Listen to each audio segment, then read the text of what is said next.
Greetings, gang. Back at you with another video. So tonight we're going to be talking about the games these demons are playing.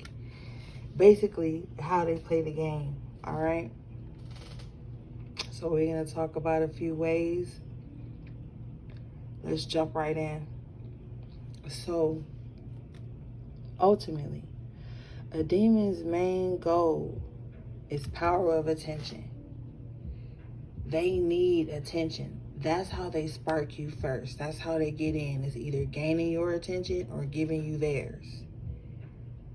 That's why if you notice, like, demonic ass people, they get real mad when you ignore them or you're not readily available to them, okay? Now, they operate under this false narrative that all spiritual people are nice. And that's how they get in. You know, they get in by playing on this niceness that is really being projected onto you, because everybody knows that strong spirits are not nice, okay? But if you fall into this mainstream idea of what spirituality is, you're going to be pressuring yourself to be seen as nice all the time, thus not setting up healthy boundaries. And that's how these demons get in, because they're like, oh, they nice. That means they don't have no boundaries. And that's how you let them in, by trying to be seen as overly nice to the point of ignoring your intuition and the spiritual boundaries you're supposed to set up. Now, these demons love emotion, okay? Whether it be good and bad to you, whatever you consider good or bad, they don't care. All emotion is good emotion to a demon, just like all attention is good attention to these demons too. So they love to ignite those emotions so they can eat and absorb. That's why you be feeling so drained and tired after you interact with these demonic ass people. So once they can ignite these emotions and eat and absorb, that's when they bring in the emotional manipulation, because that's key for them, you know?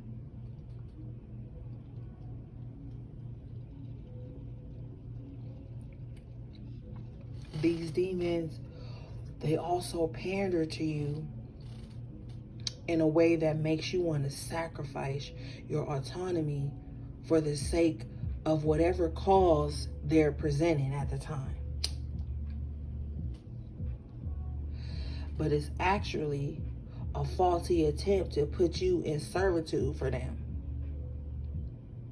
Now, if you fail them, and you will, you know what I'm saying, which you will, they'll try to put you under a guilt trip, then they got you again. So you got to understand that this is the game they playing. That's why it's like chess, not checkers. And what happens is, once they guilt trip you and they got you, then they know, like, you know, that they can use that emotional trigger, or they can try to forge some type of false emotional connection between the two of you, so that whenever they need some supply, or they need some energy, or they need you to act in a way that's gonna suffice them, they can use guilt and emotional manipulation.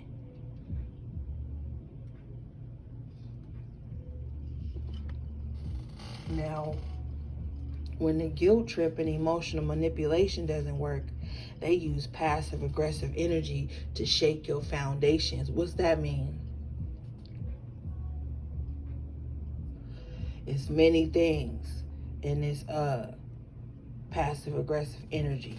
Like one of the tactics they like to do is they like to see from a distance, or even from being up close with you, what you love.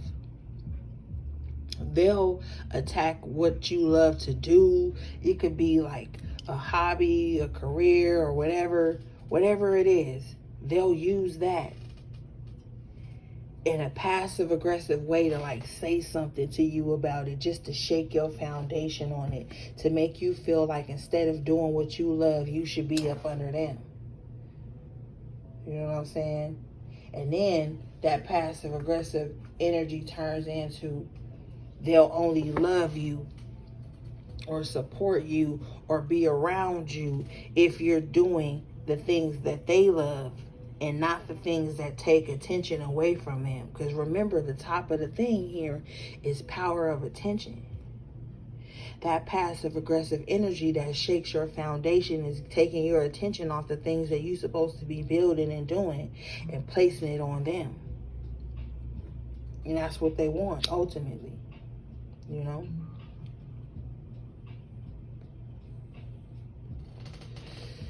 They know the only way to get in is to get your attention and access your sacred world. Now, your sacred world could be anything that you hold dear to you, that you only allow people to experience, that you trust.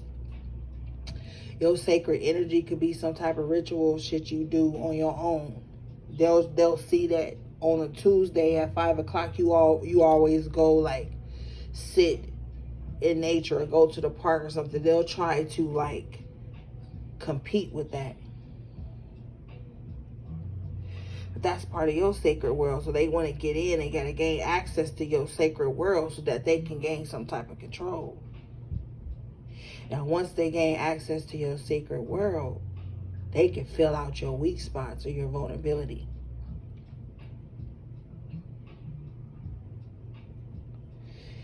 Your vulnerability or your naivete is their only power. That's why they set it up. Chess, right? First they get your attention, or they have power of your attention. They pander to you under this false narrative of spiritual niceties and spiritual niceness. They want any type of emotion or attention you're giving them. So they already got you where they want you. So once you stop doing the things you love, then they can really come in, gain that access, and start planting seeds. So once you vulnerable enough to show them what you love, what you do when you away from them, they start calculating on that shit. Demons is always calculating, okay? That's how they fill out your weak spots. They watch you. The things that they don't call attention to are the things that they're gonna ultimately try to use against you. That's why your vulnerability is earned. And those who it's extended to have to be vetted with extreme prejudice. You know what I'm saying? Like, you can't just be out here being vulnerable with everybody. Demonic ass motherfuckers love when you just blindly vulnerable. Telling them shit that ain't their business, ain't got nothing to do with them.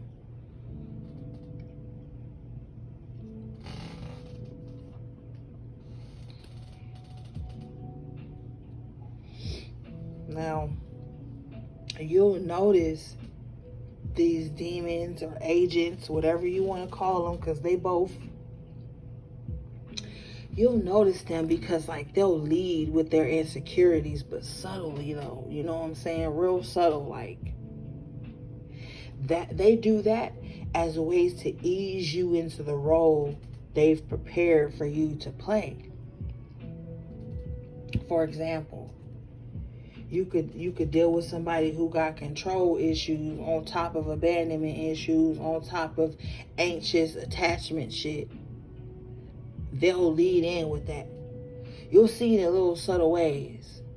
Like how they always trying to like gain your attention, capture your attention. That's showing you right there like, okay, I need your attention 24/7. Or they'll say little things when they know they didn't have your undivided attention. That'll be like a red flag. That'll show you.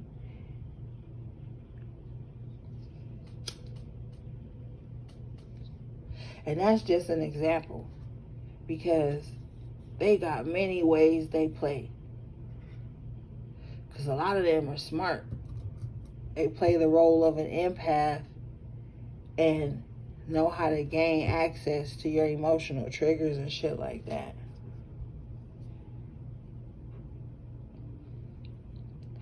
But excuse me, they'll ease you into their insecurities, like to the point where, like I said earlier, you'll stop doing the things that you love to do just because you know that it takes your attention away from them, and they'll try to do things to like trigger you, to make you feel guilty for doing the things that you love. Then once you stop doing that, they put you in a role that they've prepared for you to play. It could be the friend that get him a ride to work every week because they didn't put you in a position to feel responsible. It could be somebody that feel like you the only one you supposed to always be available for them to dump on. Like it be many ways. There's many roles that these demons will get you to play to get something, because the demon always needs something. They never satisfied. So, I'm telling you these things so you could be aware.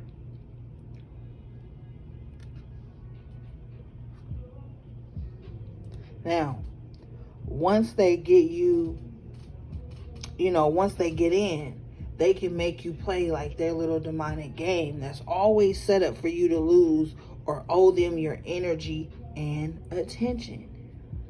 Energy is currency, okay? Your attention, like to say, pay attention. When you pay attention, you paying into something. That's why their main goal is to always have power of attention. They need you paying into them. Or if they giving you some type of love bombing attention, they expect you to owe them something. It's always some type of owing with these demonic motherfuckers.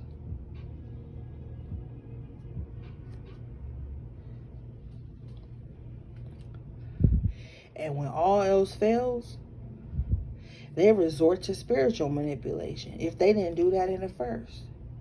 Because now they desperate and stubborn. You know what I'm saying? When you desperate and you stubborn and you in need of control or attention, I think you will do anything to gain that, to get that. Because some people are dying for attention, literally. That's why they doing all the weirdo shit they be doing.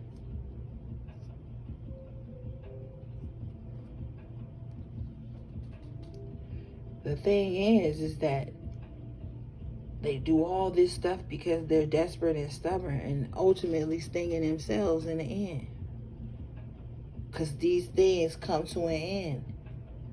And then when nothing was genuine around them, they cast back into themselves, to their own demonic energy. That's why you can't play with demons. They want you to play with them.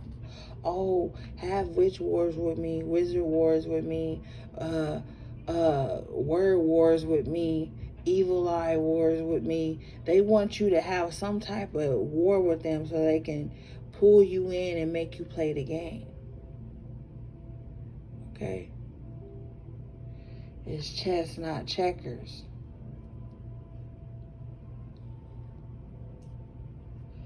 But you don't even want to play the game with these motherfuckers.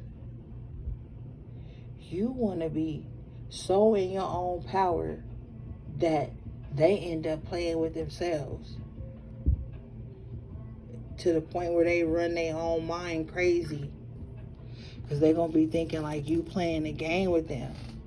But it's really just them playing around their own mind and their own demonic ass spaces and energy. And you off securing and building and fortifying your foundation in your sacred space, your esoteric house being in order and shit.